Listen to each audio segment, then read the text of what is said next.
BCCI வெளியிட்டுள்ள புது விதிமுறை சிஎஸ்கேவுக்கு பின்னடைவை ஏற்படுத்தும் வகையில் இருக்கிறது. இதனால் சிஎஸ்கே நிர்வாகம் அதிர்ச்சியில் உள்ளது. மேலும் சிஎஸ்கே சிஇஓ காசி விஸ்வநாதன் ஒரு முக்கிய தகவல் ஒன்றையும் வெளியிட்டுள்ளார். மீண்டும் தொடங்கும் ஐபிஎல் போட்டியில் விளையாட வராமல் இருக்கும் வெளிநாட்டு வீரர்களுக்கு மாற்றாக வேறு வெளிநாட்டு வீரரை அல்லது உள்நாட்டு வீரரை வாங்கிக் கொள்ளலாம் என பிசிசிஐ அறிவித்துள்ளது. மாற்றாக வாங்கப்பட்ட இந்த வீரர்கள் அடுத்த சீசனில் அதே அணியில் நீடிக்க முடியாது. ஐபிஎல் 19வது சீசனில் முன்பு இருந்த வீரர்களே தான் அணியில் நீடிப்பார்கள் என தகவல் வெளியாகியுள்ளது.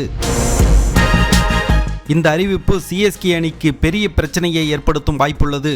நடப்பு சீசனில் ஆயுஷ் மாத்ரே, பிராவேஸ், உருவில் பட்டேல் போன்ற வீரர்களை மாற்று வீரர்களாக கொண்டு வந்து அணியை பலப்படுத்தினார்கள். இவர்களும் தொடர்ந்து சிறப்பாக விளையாடி வருகிறார்கள்.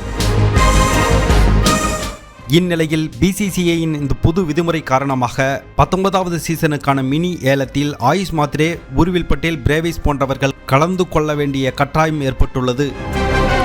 இந்த விதிமுறை அமல்படுத்துவதற்கு முன்பு அணியில் மாற்று வீரர்கள் வாங்கப்பட்டிருந்தால் அவர்களுக்கு இந்த புது விதிமுறை பொருந்தாது என அறிவிக்க வேண்டும் என பிசிசிஐயிடம் கோரிக்கை வைக்க வாய்ப்புள்ளதாக கருதப்படுகிறது. இந்நிலையில் சிஎஸ்கே சிஇஓ காசி விஸ்வநாதன் ஒரு முக்கிய தகவலை வெளியிட்டிருக்கிறார். அதில் சிஎஸ்கே அணியில் இடம்பெற்றிருக்கும் சாம் கரன் மற்றும் ஜிம்மி ஓவர்டன் ஆகிய 2 வெளிநாட்டு வீரர்கள் கடைசி 2 போட்டிகளுக்காக திரும்ப வர மாட்டார்கள் என்றும் இவர்களுக்கான மாற்று வீரர்களையும் தேர்வு செய்யவில்லை என்றும் தெரிவித்துள்ளார்.